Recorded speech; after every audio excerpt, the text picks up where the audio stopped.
Well, everybody, look at this. This is what we call consistency. 2 weeks in a row that we're a little late. Because I was busy, alright? But we are back to talk about AEW Dynamite from, we'll just call it Holiday Bash, like we called the last one, Winter is Coming, instead of the date, because fuck you. Actually, I do remember it. I was going to say fuck you, I don't remember it, but it would have been the 21st of December. And then we've got one on the 28th, that a January 4th show, which means nobody on Wrestle Kingdom, except for Kenny. And then we've got that big January 11th show where Sasha's showing up. Everybody's going to be excited. All of the normies in the chat, they love Sasha Banks. They've seen The Mandalorian. We are streaming live to Twitch right now, which we weren't doing last week, just in case a wrestling fan pops by. Probably not going to happen, but next week, if we're doing this again, all the great wrestling fans that are watching the second channel content should show up in chat. Now, for whatever reason, last week's video got 100 and something views, no comments. So I'm convinced that there's at least one person listening.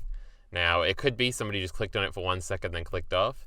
If you actually listen to this, you better make a comment, so I know I'm not talking to the wind. You better shit talk something I'm saying, so we can argue about it next time. We'll do comment reactions the week after if I must.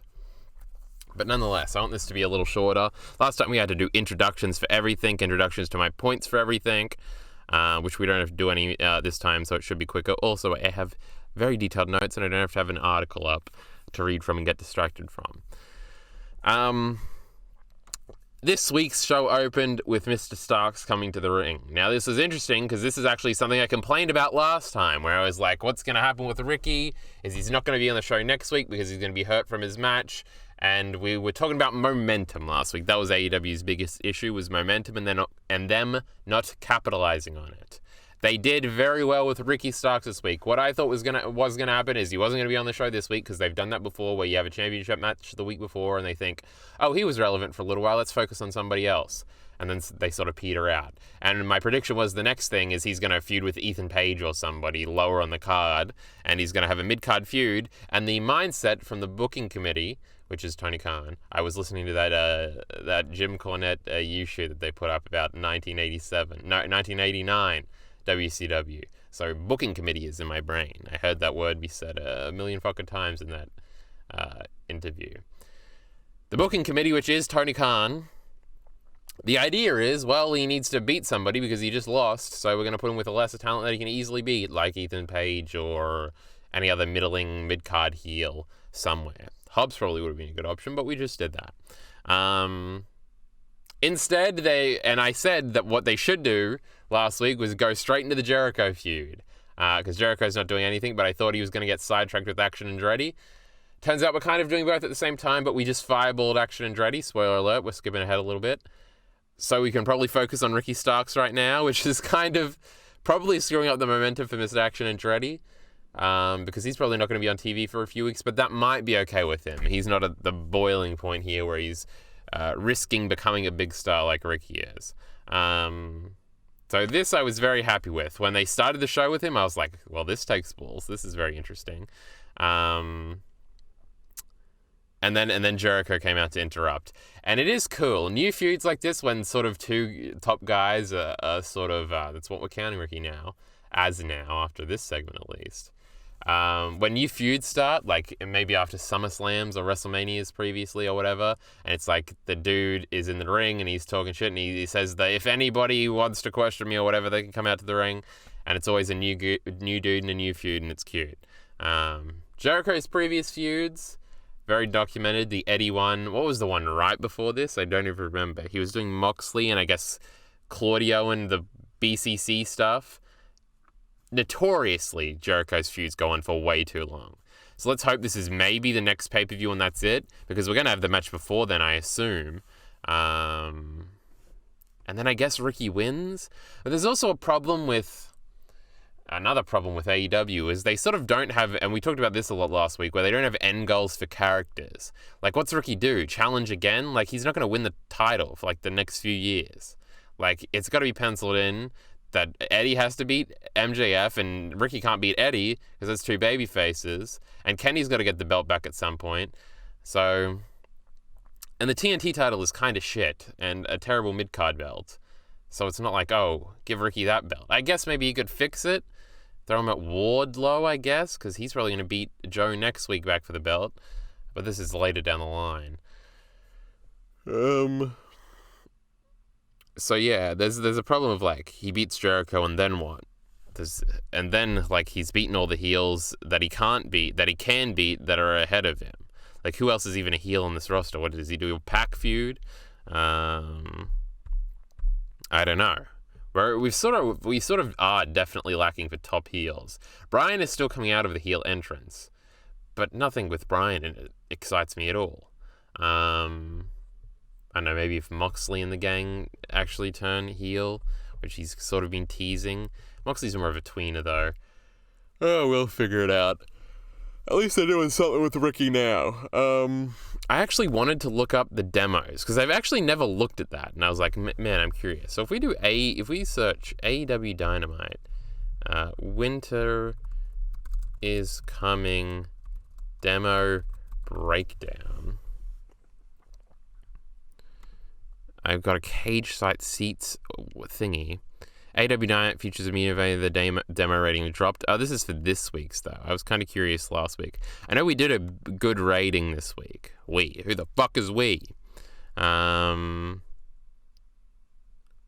were pretty close to last week's with similar viewership and equal rating in the key demo, though the rating itself dropped down from last week's 0.33. So it was a 0.30 this week. Here's AEW's breakdown of viewership rating, the 18 to 49. So this is the key demo. They start off... Oh no, this is like the previous weeks. Over the last year. Oh, I see.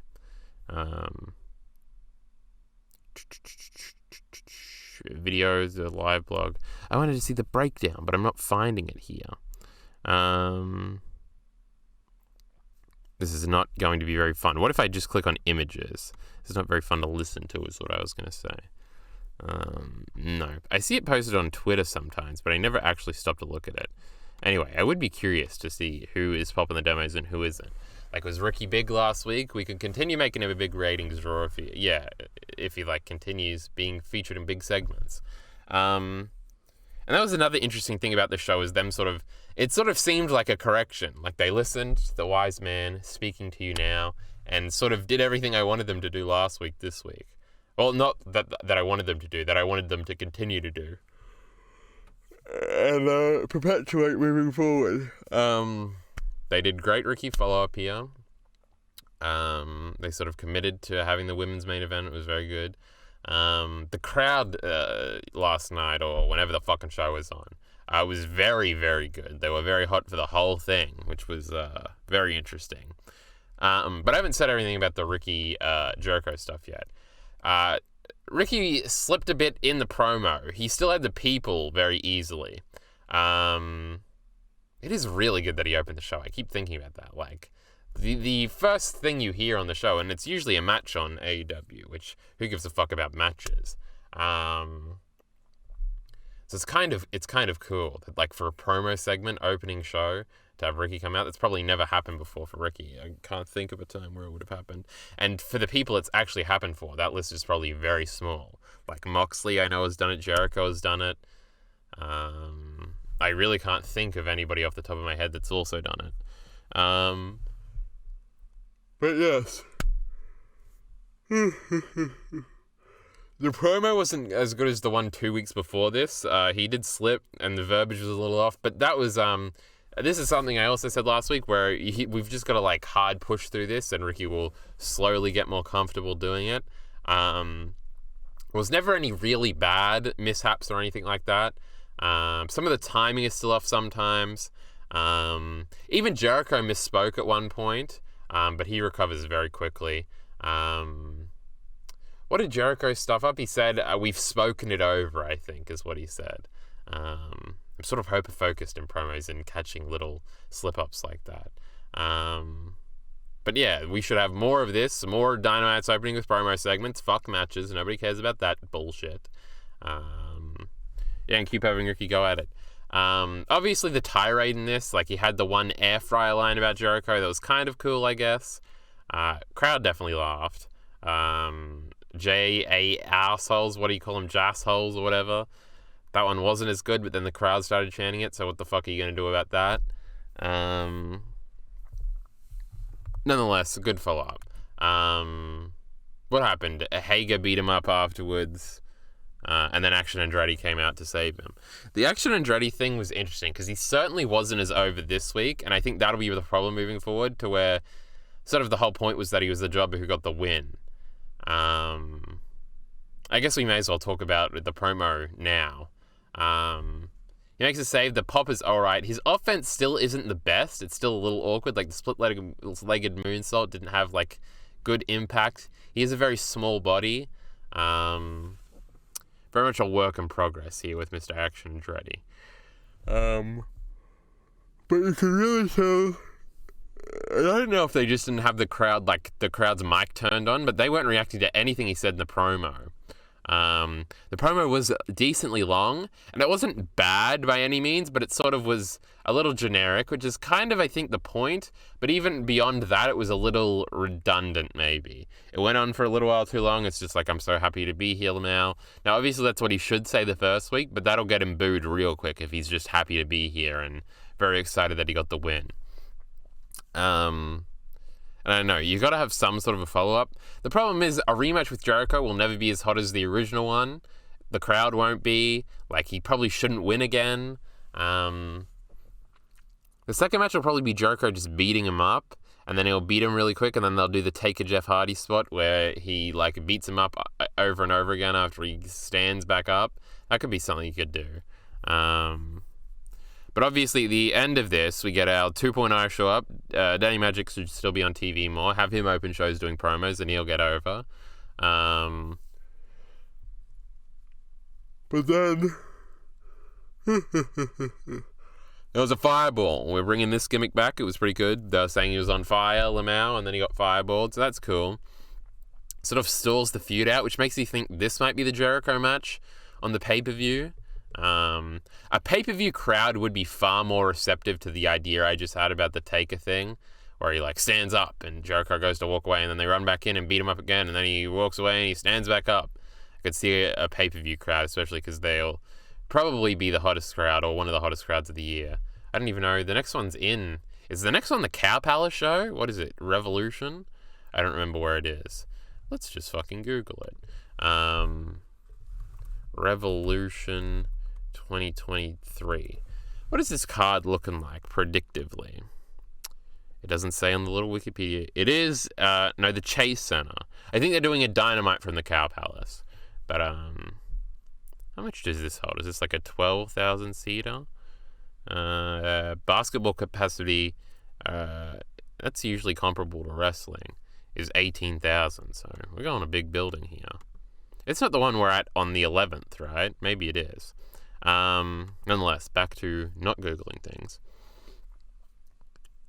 That's a cool idea with Action Andretti that could be possible. Are we done with that, I guess? Sammy and Garcia were with Jericho when he initially walked out, which was cool. I do like that. And I like that it was just them. It sort of gives more focus on them than the whole group coming out. Sammy is very over heel. I'm not sure if it's the right type of heat. Sammy might actually be a heel. Like, remember when I complained about MJF being a fake heel and it not mattering at all that he gets booed because it's fake heat and nobody's actually going to pay to see him get beat up because nobody actually dislikes him? Sammy Guevara might be a better heel than MJF, just the pure fact that people actually dislike Sammy Guevara, I'm pretty sure. Now, obviously, this is also, like, in building up to this Jericho match, he can beat Sammy, he can beat Danny Garcia.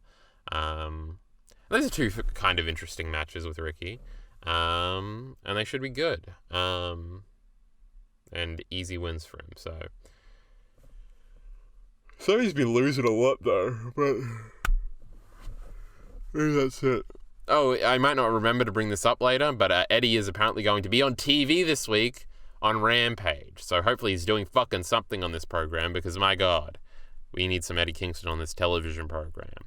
Let me bring my notes back up so I actually know. What I actually have? Good Ricky follow-up. He's still learning. I think we went over all of that. Now, right after this segment, which was really hot, and it was cool. By hot, I mean the crowd was hot. It was good. Then to cut straight to the Elite entrance, the crowd went fucking nuts, and it was great. I wanted to rewatch it before I came to record this, because I rewatched the last week's one too.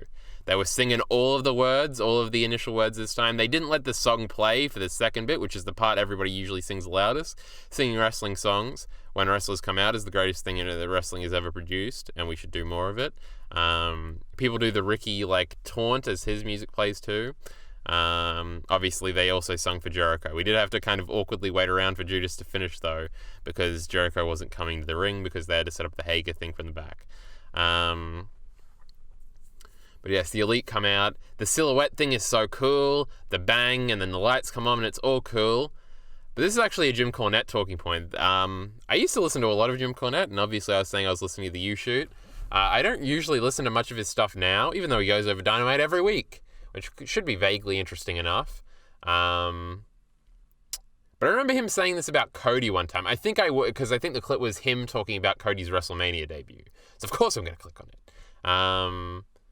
And it was him talking about how Cody looked so much more like a star on the WrestleMania debut because he was by himself and didn't have a whole entourage of people coming out like he did with him every time in AEW. Like, you would pause and then wait for Arn to come out one side, and then maybe Duster on the other side, and then Brandy on the other side. And it's just like, it's kind of lame. And I think this entirely applies to the Elite here. Now, it actually was cute that Nakazawa was doing running things, and even Brandon Cutler had his little spot because he was dressed as the elf. And they did the running into the corner onto Park. Paul Park was selling it, and I felt bad for him. I was like, I'm secondhand cringing for him. What must he be feeling right now, having to take the bumps from these two idiots? Nonetheless, so I guess it was incorporated into this match. But even Don, it's it's sort of really cool, and then a bunch of other guys come out to stand behind them, and then it sort of muddles the walk to the ring, and they already don't really walk in sync, and it's I don't know. The entrance is so cool, and then it's not. And partially to blame, I think, is that there's just a lot of dudes that don't look that cool coming out with them. Like, literally, the dorky dude that's gimmick is that he's so dorky that he's lovable in Brandon Cutler, and then Nakazawa is like a gimmick. Lamau, he's a producer dude who is, when they were heels, this kind of worked because he was like the evil producer dude. And then Don, who, again, when they were heels, was kind of the evil, carny piece of shit, as they liked to point out. Don Callis is like the best commentator in the world. I loved his shit with New Japan. So I wish he was on commentary more. And it's not really good commentary he does for Elite matches because he's sort of playing the heel shtick of just shit-talking the other team and talking his team up. I should have him do more neutral commentary. But I do like the commentary team. Get rid of Tony Schiavone. Fuck it. Tony Schiavone's got a backstage role. We're not firing him if we get rid of him. He can do fucking interviews. Put Don Callis on with Taz and Excalibur. That's the perfect commentary team for AEW right now. Is fucking Callis still running NXT? I still have no idea. Not NXT. TNA. What do we call this fucking show now? Impact. Bring back TNA. Shake my head. I love tits and ass wrestling. But I definitely do think that, and I think about that Cornette talking point all the time, where it's like, that would be a lot cooler if it was just them. But yeah, song's great, entrance is great. There's something that's been slightly off with the, or maybe there was just this one time where they got the Death Triangle entrance with the camera movements and the lights and the screams perfect, and it was one of the first times, and ever since then I always think it's slightly off. But that was just one time when they had the greatest entrance of all time, and it always slightly doesn't live up to the margin. Phoenix has to yell. It sounds like it says animo. Now I don't know any Spanish, all right? So I don't know what they're actually saying in the song. But he screams it, and if he screams it as the song screams it, it's the coolest thing in the world. Puck needs to take the fucking goofy Cody nose gimmick off. Maybe he's actually practically using it right now because his nose is fucked up, and if that's the case, well then fuck me. but he looks so much cooler with it off, and he kind of looks dorky with it on. So, Penta shows up, he looks fucking cool. Phoenix does a scream, he looks cool. And Puck, if he takes the thing off, looks really cool, and they have the little lights show. And it's another thing where Abrahantes, that's his name, right? He comes out with them, and it's like, yeah, he's a little dorky too. This makes him a little less cool. So yeah, get rid of everybody's fucking entourages on this fucking show. Now, it is cool, because I do remember All In and Cody coming to the ring, and Nick Aldis also coming to the ring, and they had a bunch of people with them. And I think they even did that with Jericho and Cody at the first pay-per-view. So maybe if you do it every once in a while, it's really cool, where you have your whole, like, fight camp squad, because they were trying to do the UFC thing, or somebody special walks you to the ring. That can be cool on, like, pay-per-views or something. But every week on TV, it's a little much. We don't need Nakazawa every week. I guess fucking Brandon Cutler records shit for being the Elite. Have him come out later. I don't know. Anyway, the match was pretty great. I was like, yeah, I don't need to see another match of these. I'm going to go do something else. I think I had my shepherd's pie in the oven. And I was like, man, actually, it was turned off and still cooling in the oven. And I kept thinking, all right, I want to go and get it now. This match will give me a good moment to go and get it. And I didn't end up getting it till the match was over, because I was just so entranced. So the match was good, but who cares about matches? I think the next one is Falls Count Anywhere, right? And then the ladder match. Obviously, we're going to the ladder match. I think the 11th one, the 7th match is on the 11th pay-per-view. Now, the next one will have to be next week, because Kenny won't be on the January 4th show, because he's got a Will Ospreay match and the Tokyo Dome. Fuck yes. Did you see that we're allowed to maybe a little bit cheer at the Tokyo Dome? Maybe life will be worth living again. New Japan Pro Wrestling will be back. Not because of Kenny either, because of the fucking cheering. Imagine wrestling without fucking crowds. We lived with that for like a year and a half. Kill me now. I nearly said kill myself, but that wouldn't make sense. But kill me now does. We also in here got an MJF promo, backstage promo. I was sort of shit-talking the MJF and Ricky Starks backstage promos last week. Thought they were both a little too long and didn't really get to the point and were kind of bad. Go watch last week's video if you want to hear why. The MJF one here was really good. Promos after wrestlers get back, and New Japan obviously has this on lock, are really good because the breathiness and sort of, I don't know, it's sort of like if you do a run and then go to do a promo, you're just going to do a better promo because the nerves are out because you're tired and your brain is just racing. I've never cut a promo, but just in general, when I'm doing thoughtful activities, if I do like 10 push-ups and then sit down, your mind's are racing and you're sort of short of breath. I don't get short of breath for 10 push-ups. I do 100 push-ups, all right? So I feel like post-match promos, this also happens on the scrum with him recently after the last pay-per-view too, where it was a much better promo. Feels much more genuine, he feels much madder, feels like there's less of a wink and a nod with everything he says and his fake heel shtick. I liked this promo. It was the Bryan stuff, him calling a coward even though he's running away, the obvious irony. MJF is very good at what he does. I'm just still question marking whether or not what he does is in the end good. Then we get the Action Andretti promo. At this point, the show was stacked. It's like, man, everything is like a follow-up on stuff I'm interested from the last few weeks. And it's like, yeah, this show's on fire. AEW has kind of felt like that the last few weeks. Like, it feels like up and down the card, there's like one act that's very over. Like, if the next segment was like the Acclaimed coming out, the crowd would have gone nuts again. And then FTR and then Jamie Hayter. There's like this cavalcade of really over acts right now. And you can sort of, for a 2-hour show, you can sort of plug it up entirely with very over acts like that. Speaking of over acts, then Bryan came out. So again, it was like, man, we're really getting to shit right now. This is some consequential shit happening right now. Now, again, I'm the biggest Daniel Bryan hater in the world. The promo was fine. Ethan Page then comes out instead of MJF. MJF never came out, I don't think, the whole show, which means he might not have been there. He might have been filming his movie, though we did have a shot of him in a suit watching, but that could have been filmed previously. Who knows? Maybe it was on Rampage or something. I did watch Rampage last week. The Sky Blue match was on. They cut her entrance, so I was annoyed. I wanted to see if she got cheered. Sky Blue, obviously, our number one favorite right now in the women's division. Sasha's not there for another month, less than a month. Oh my god, Sasha's gonna be here in 20 days. Holy fuck. So until Sasha comes in, the Where are we up to? Oh, yeah, what else happened on Rampage? There was a big tag match with Orange Cassidy. Orange Cassidy is another one who's pretty over. His music could play, the crowd would pop massively. There's also the Moxley somebody match. Sammy match? I don't remember. There was some shit on Rampage. It was okay. People like the Bryan stuff, so I'm not going to criticize it as, like, we shouldn't do it. It's not to my taste. Actually, it kind of is. The Bryan stuff is kind of genuine to the point where and awkward to a point where it must be endearing to a lot of people, but it kind of not annoys me, but is like cringes me out a little bit. And I've always felt that way with Mr. Danielson over here. So, but anyway, because this promo, William Regal made me the man I am or whatever. Cringe, bad. No. The people like it. Then he calls out MJF because he beat him up. There's something that makes me cringe when we're supposed to take dumb wrestling angles seriously.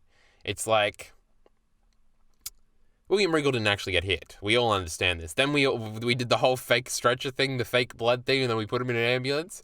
It feels insulting. It's like, nobody buys this dumb bullshit. WWE can get away with this because their show is terrible and for children. But for AEW, that's supposed to be cool and better than that. Doing fake injury angles is like the worst. See, because the perfect cross-examination for this is the Hangman stuff, which is another feud that's kind of on fire at the moment. AEW is doing good. What were we complaining about last week? But the Hangman shit, he actually got hurt. We all understand that he actually got hurt. Him and the melodrama of him not remembering his kid's name, that's probably not real, or it might be. There's sort of a little bit of grey area here. William Regal's not coming back and he wasn't injured, so fuck all of this shit. That being said, it's okay. I'm being hyperbolic here in my insults. But there is a problem there in modern wrestling where it's like the fake injury angle is so... I even feel this way when they fake sell a fake injury, and you can tell. Like when FTR was selling in the match later, I was like, this shit is fake as fuck. What are you doing? And it's not because they're bad at selling. It's not because they sold the Regal stuff bad. They did it as you're supposed to do it in wrestling. I just feel like these wrestling conventions need to change because it needs to be like... There needs to have been like... Remember when Cash cut his arm or whatever? If somebody was stomping on like the arm like a few weeks after that, that's okay. But I guess they probably are hurt from that Briscoes match. They're probably not how they're selling it though. I know there's something that does feel off when they do that. Wrestling's fake. Let's try to forget about it for 2 hours, and this shit reminds me of it. So but yes, the Bryan feud, it is hot right now. I assume this is going to be the January 4th match, like the main event, which is funny because MJF said he wasn't going to defend the belt a lot, but he seems like he's going to be defending it the most. And we were also talking about this last week where sort of the challenges have basically been lined up, and it's outlined pretty easily. Now, if Wardlow somehow loses next week, we can only pray, he would be a perfect other Max opponent. I really think the pay-per-view should be Eddie, but you have to give him some wins first to make it seem like he deserves it in the booking. Because Eddie has to lose like 2 pay-per-view main events where he can win the title until he wins one. See, my prediction right now is that MJF is going to hold it until... He's definitely going to retain this one. The next one he can lose it. I'm pretty sure everybody wants it to be longer, but I'm not that big of a fan of MJF. You should lose it to Kenny, because Kenny needs his fucking world belt back, not as a dumb heel shtick. He just needs to fucking have the belt. And then Kenny should be the one to drop it to Eddie. And they should have the next pay-per-view should be him versus Eddie, where it's like Eddie's finally going to do it, and then he doesn't do it. And then the next pay-per-view he does it. Because the Kenny one is also another one that has like a lot of interesting matches. I'll talk about this later with the Jamie Hayter stuff because I feel like she has a bunch of matches set up now too, or potential interesting matches. Because if Kenny wins the belt, you can do the Hangman thing again. This time Kenny's gonna win. That's probably a good like Dynamite defense. There's all the greatest hits. You can do another Moxley match. We got the MJF stuff. You can do the Claudio match, Keith Lee, Swerve. There are all these interesting dudes that Kenny's never faced. It could be interesting. And then obviously the fucking pay-per-views of Eddie Kingston, motherfucker. Fuck you. Samoa Joe versus Kenny for the belt. That would be fun. fucking bring Punk back. See, that's another perfect example. If Punk and the Young Bucks ever interacted, it would be like, man, wrestling's fucking real, bro. I'm not thinking about this fake William Regal storyline at all. But yeah. Ethan Page then comes out, and it's another like thing of like, man, I should like Ethan Page, but I really don't. Ethan Page is so competent that it kind of frustrates me that he's not good. Like, his delivery is so like, because there's like generic delivery, and then there's like generic good delivery, and he has generic good delivery of like, he's talking into the microphone loud. Swerve had a problem with this later where he was sort of, he wasn't mumbling, but he just wasn't talking into it enough, or he didn't have enough bass in his voice. And I get it that he was trying to be a little sly with his voice, but it just doesn't get picked up right by the microphone. Everything Ethan Page says, he screams. So like you can hear it all the time, but it's almost another thing where you don't buy it, where it's like, it's a little too much of like, this is what a good promo is supposed to be. And he's hitting all the beats. It just, something about it comes off ill-genuine.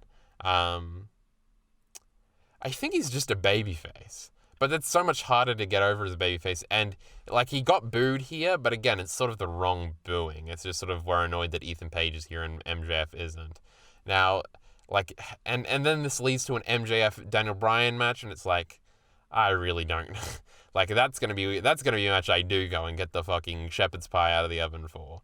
It's like, man, I couldn't think of a match I would care about less than that match. It's such a filler match, and Page is going to lose again, and it's like, what are we doing here? Are we building Ethan Page? Are we not? Stokely Hathaway had his one good line, which was the raggedy bitch one, which made me cringe, but the crowd loved it. So it's like, okay, the rest of it, the crowd really didn't care about what he had to say. My problems with him still remain kind of the same, where it feels like it's kind of exactly like Ethan Page, where it's like, this is theoretically how to do a good, clever promo. But something about the guy feels ingenuine. The medium is the message, they say. And these mediums kind of suck. That's a little harsh. We're being respectful and nice. But there's just something missing there. He was way worse later on in the Jungle Boy backstage segment, which I actually don't think I wrote down. But yeah, I have the Hook match down, so maybe I was going to talk about it. But he like dumps the chips out and says something about diabetes or something, and it's like corny, like, this will look cool if I do this in the foreground, and then we go to them choke slamming Jungle Boy into the thing, and then Lee Moriarty even throws the garbage. Like, everything here should be cool. Like, there are good ideas where, like, with better people doing it or a better direction or something, this would be a great touch of throw the bag back on him.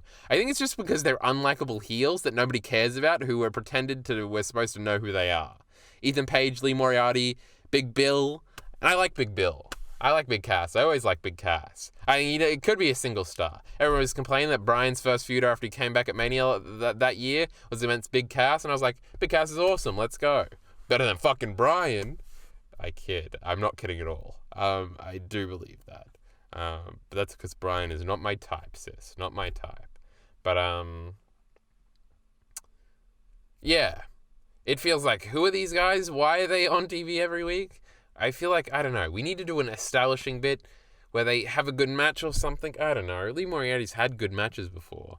It just feels like, and I guess it also feels like a hodgepodge of, like, nobodies. Not nobodies, of like people who don't belong together. The Firm. What is the Firm? And I understand that a lot of this is like, well, we were going to do things with CM Punk, but then he got fired because fuck me. What a fuck up that is. Can you still believe that CM Punk isn't coming back to this company? He's got to be. What the fuck? Imagine, add him to this show, and we're fucking off to the races here. He really was good at everything, huh? Do you think outside of a punch being thrown, which, I mean, my God, the wrestling business, who cares? Like, you'd probably trade the Elite for CM Punk, right? If it was just a literal, like, one or the other, neither has done anything bad that needs to be reprimanded, the locker room likes them both equally, you would have to, right?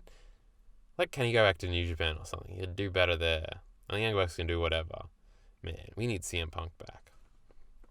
Nonetheless, the Ethan Page stuff. whatever. It's still a little meh.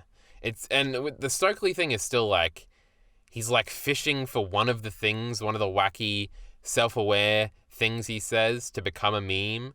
And I don't think a raggedy bitch is going to be his line from now on. Keep trying, I guess. Then we had a Moxley backstage promo. That was it was pretty good. These Moxley backstage promos have sort of been a staple recently. Moxley's another dude that's not really my type, sis. So, whatever. Hopefully Hangman beats him. Then we got a Samoa Joe promo. I saw a lot of people saying how good this promo was, and I'm the biggest Samoa Joe mark in the world. I love everything the man has done.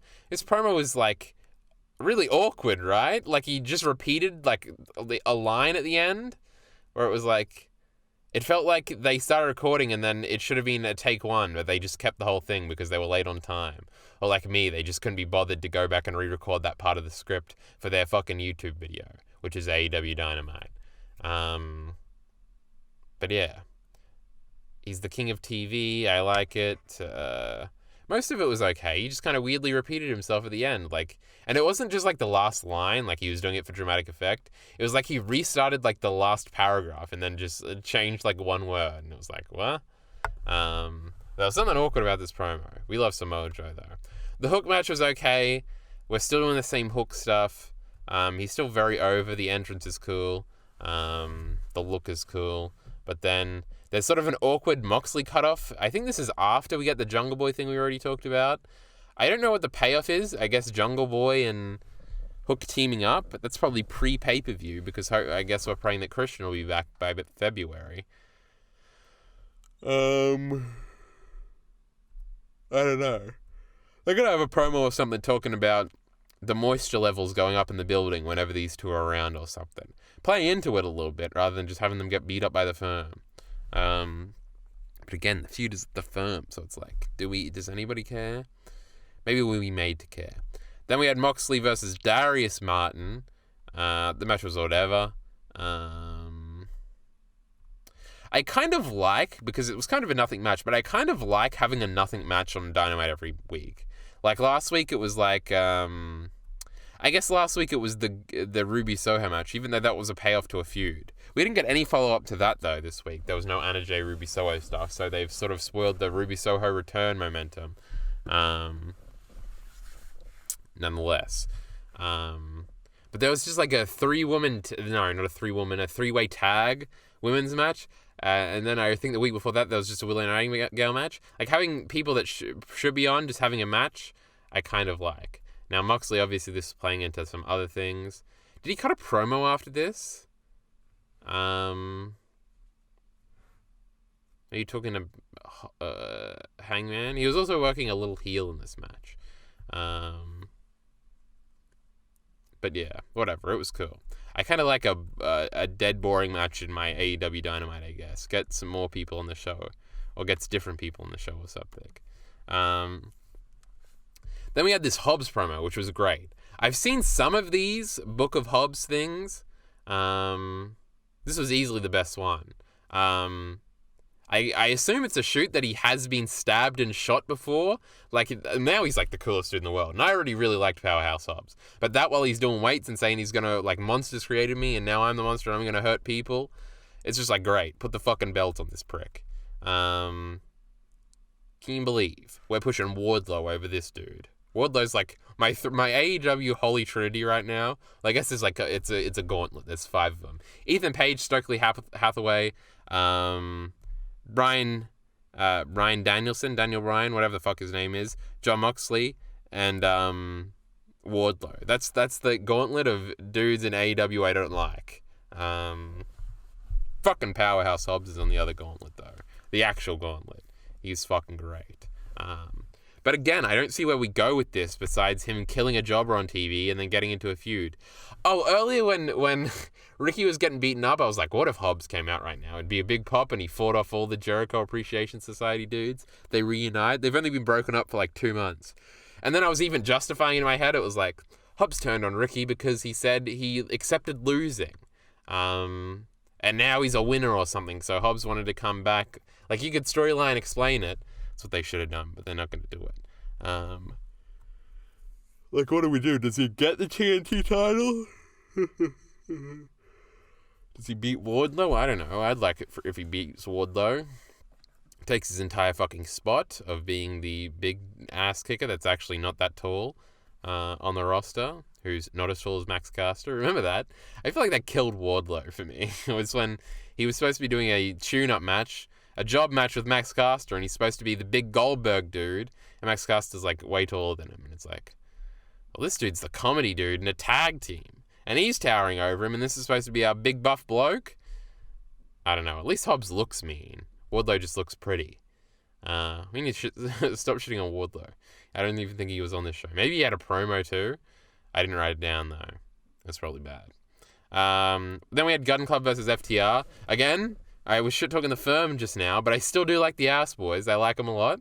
I think they both got personality. Obviously, the one that looks like Road Dogg has much more personality than the one that looks like Billy Gunn. But every tag team needs the talker and the pretty one. Look at, again, Road Dogg and Billy Gunn. So yeah, I like them. They got the win here. Obviously, FTR is going to beat them later. I know if this will be a pay-per-view match, we're still a long way away from the pay-per-view. I feel like we're definitely getting the rematch before then. Now, they seem to be doing the old losing streak gimmick with FTR here, because I assume they're losing it January 4th, and then they're probably losing the AAA Tag Team title soon too. So they're probably going to lose all their belts, and then they're going to build themselves back up from floor one, back from the bottom, is what I'm trying to say. And then get the AEW belts, because we could have had them beat the Acclaimed, but we didn't do it, and I assume somebody's going to beat the Acclaimed so they can beat a heel team. Just have the Young Bucks do it, I guess. They'll be a 3-time champion at that point. Good. They fucking own the company. They should be 17-time champions like Jeff Jarrett. But we'll get to him. Imagine after this cavalcade of great entrances and like big pops for surprise appearances, like with the Elite right after the thingy, and then Bryan and then Moxley. Imagine if we got My World after that. What a great show this could be. More Jeff Jarrett, please. And that's not ironic. Oh, I knocked my fucking water bottle down. Can you believe that, chat? Can you believe that? Chat is suitably dead for this. We are live again. And if anybody was chatting, their messages will pop up. So push back on me in real time if you want to show up later. YouTube audience I'm talking to right now. Anything else to say about the FTR match? I kind of talked about the fake selling being fake and roll up. They're going to lose all their belts soon and then build themselves back up. Then we got the Sanjay Dutt rap promo against the Acclaimed. It was kind of good, I guess. Like, it was intentionally bad. Some of the ad-libs were a little funny. So again, it's just like to be undermined bad is what it is. It is to be undermined, so the Acclaimed look good. I wonder if they'll be on Rampage or... No, on Rampage it's supposed to be Bowens and Billy Gunn against, I guess, Jeff Jarrett and Jay Lethal, so we can set up this tag team championship match. I think that's going to be a TV defense, which is good. I don't think we need to drag this out until I'm yawning again. That's why there was that pause. I don't think we need to drag this out to the pay-per-view. Though who the fuck is the challenger for the pay-per-view? Do we have any heel teams that are on the up except for the Ass Boys? And I don't think they're pay-per-view defense quality yet, unless we're going to build FTR back up that quickly. I guess it will be 2 months after the Tokyo Dome. So, dude, the next pay-per-view is going to be in March. It's going to be here soon, and we're going to be, like, into the 3rd month of next year. It's going to be some fucking insane bullshit. I like them more as a TV title defense. I don't know. Are we finally going to push Private Party or something and stop ignoring them? Can you believe it? Private Party hasn't done anything since they beat the Young Bucks on like the 3rd Dynamite. Since then, fucking nothing. And they've only gotten better. And they've even got personality. Or at least the one dude does. Isaiah Cassidy. The other one I haven't seen too much personality, but he does flips better, I'm pretty sure. Again, see the Billy Gunn Road Dogg example. Are there any other heel tag teams? I'm sure I could think of one if I thought hard enough. Maybe we'll do Sammy and Garcia or something. I do think we should do Acclaim and Jericho at some point. I think that's good. While Jericho's still a heel. Taking a drink, calm down. Then we got the Swerve and Keith Lee segment. Now this was... I thought it was good, even with the Rick Ross did say fuck or motherfucker on national TV right after like there was a memo sent out a few weeks ago about no unnecessary swearing on the show. And you could see Keith Lee cringe in real time, and Tony Schiavone was just kind of smirking in the background. But it was great. We should be saying fuck all the time on this show. Wrestling, after those New Japan promos, again, Japan Pro Wrestling, can you tell I'm in love? Or at least I was at one time, and hopefully it's coming back in the future. Just them being, like, Juice Robinson being able to cut, like, fiery babyface promos with fuck in it. Like, he's, look at my fucking hand, it got broken on Saturday or whatever the fuck. And he's just actually saying fuck in the promos. It's like, I'm never going back to this fucking fake-ass, dumb fucking American wrestling shit. This shit fucking sucks. And it doesn't suck, because Rick Ross is over here saying motherfucker on fucking national TV. It's great. They're probably not good. They probably got an email, a strongly worded email from the network yesterday morning. Or this morning, fuck time, and fuck you. The segment was okay. It is getting to the point where it's like another tag team friend betrayal storyline. Do we really? Like, is there no self-awareness here? There is a way you could have done it to not have it be a direct breakup or a blood feud where, like, Swerve is like, we're done. And then as Keith Lee goes to walk away, he says, but we should have the match, right? And then they're like, oh yeah, let's just have the match on Dynamite. And then maybe Swerve cheats to win, and then you have another match on the pay-per-view or something. And you can have one Swerve wins to cheat one, and then Keith... And maybe they even do the meme shake hands thing and go their separate ways afterwards. And then, because Swerve is obviously a heel, you can just have him turn on the next guy. And then, like, later, you can call back to Swerve in your glory, like, in a few months when they have to come together for a meme thing for a second or something. And it doesn't have to be like a whole betrayal thing where you have to write in an explanation for why they forgave each other. Instead, we're going with the blood feud route, I guess. We got a stomp with a cinder block. That's pretty hardcore, bro. That spot looked great. The beatdown from the two heavies that Swerve has brought in. Now, Parker Boudreaux has gotten taken from the Trustbusters. Now he's in this group. And there's another dude that I still don't know the name of who's got cool face tattoos, because we're leaning into the rapper gimmick where he has two bouncers following him around. And the one dude has face tattoos. Now, this Parker Boudreaux does have potential, obviously. He looks like fucking Brock Lesnar, which is what everybody says, and it is kind of true. And he's got a crazy body, and he's got cool neck tattoos and everything.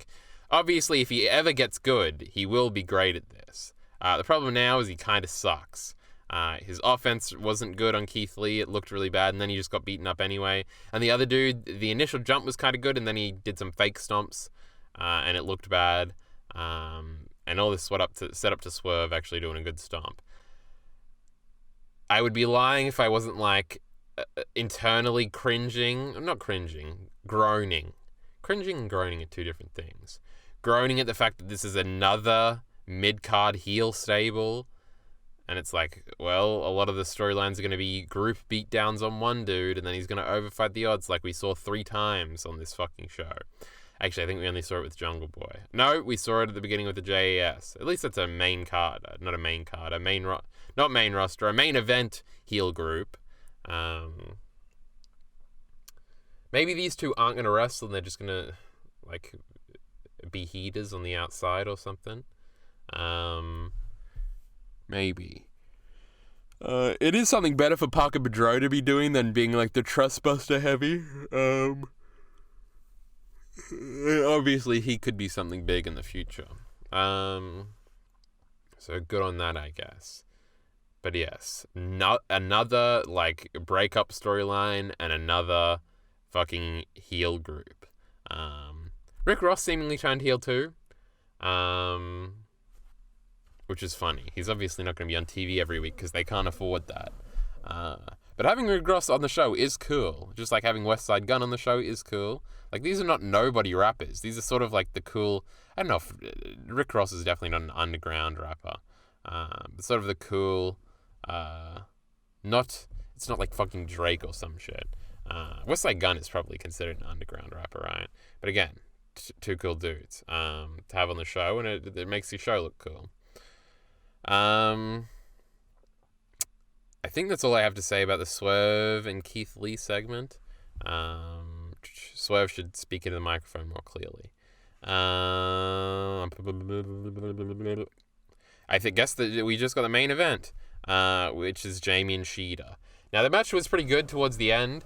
There were a lot of good near falls. The crowd was very into it. They got a "This is awesome" chant. I think we're slowly changing the perception of the AEW's women's division. I think the run-ins after the fact did sort of remind you that we've got a bit of star power now, and Sasha's probably on the way, which can only mean good things. I'm sure they'll try and get Kairi in for some things too, since she's working Stardom, unless it's written into her contract. I think she was released by WWE, right? So it might have been written into her release that for like a year or something, or however long her contract was, she's not allowed to work on American TV. Though I think her contract just ran out. If so, whatever, get Kairi on the show. She probably still lives in America. What the fuck are we doing? She's IWGP US, IWGP women's champion right now. It would be interesting if Sasha comes out to be Saraya's partner, and then maybe Kairi comes out afterwards, because I assume Sasha's winning all these belts immediately, right? She's beaten Jamie Hayter in March, and she's beaten Kairi probably at New Beginning at the beginning of February. She's gonna have both those fucking belts. Give her another one, send her to Impact for one match, have her retire that fucking belt. She's winning them all. She's the greatest of all time. I think I talked about this last week. Jamie needs to stop with the entrance. She needs to stop. She was so cool when she was just sort of the I don't care heavy, and she would just march the ring really fast. Again, last week I talked about how she has like the perfect entrance where she comes to the ramp, and every wrestler has to do a cringy fucking pose at the top of the ramp. But hers looks great because she's got the cool outfit that comes just like beneath her shoulders. And when it slings back and her hair goes back, and she looks really cool. And this is not a sexy thing or me talking about how cute she is. Literally, she just looks cool. I'm sure she looks all those other things too. But it looks cool, and it makes her look cool, and it makes her look badass. And then she gets in the ring, and she's bigger than all these girls, and she's fucking throwing them around. And that's how she got over.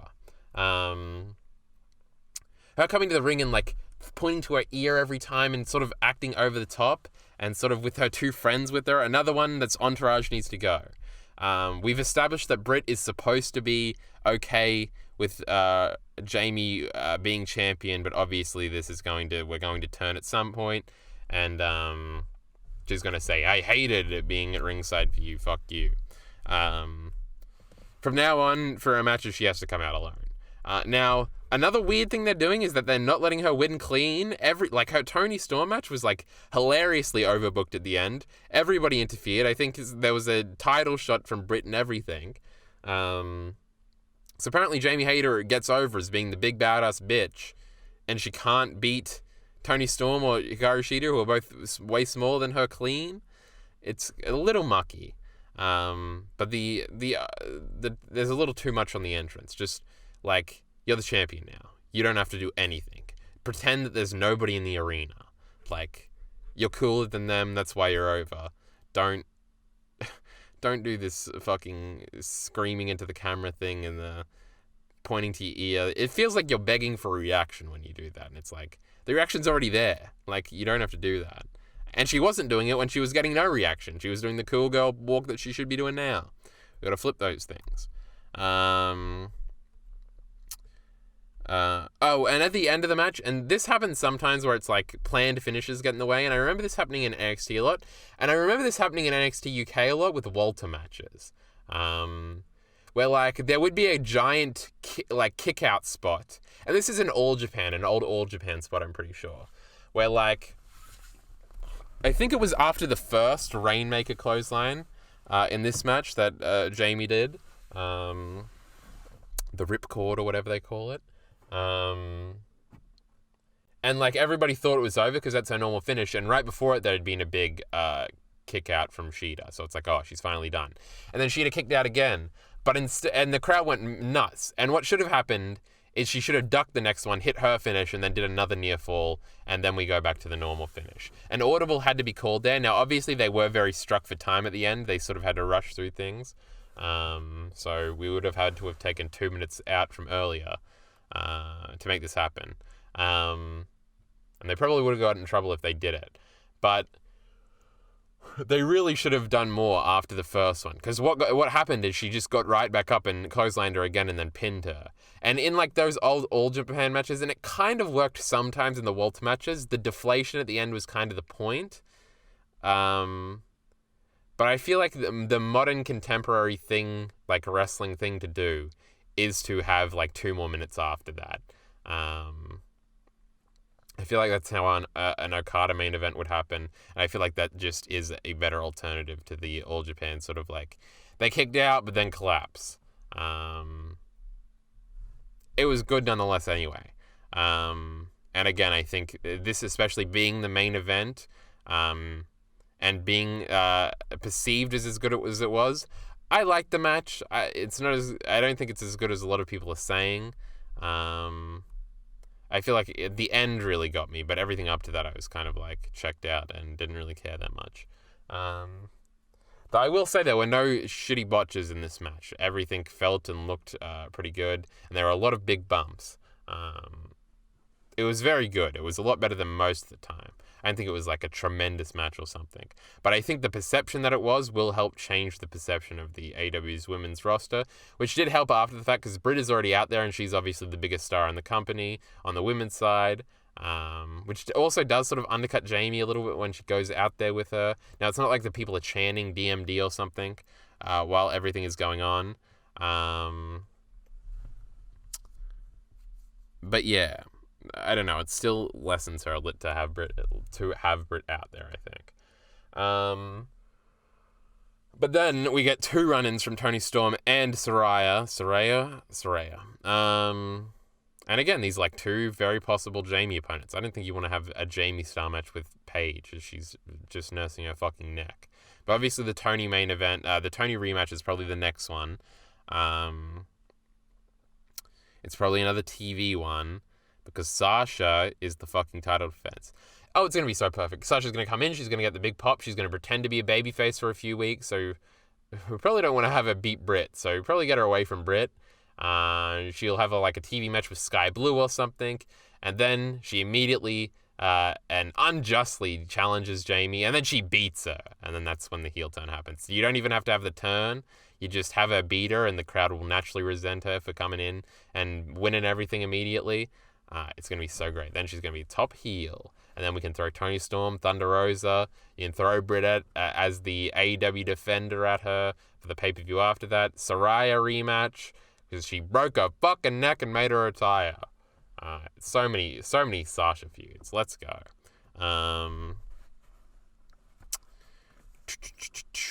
Anything else? Who else could it be but Sasha?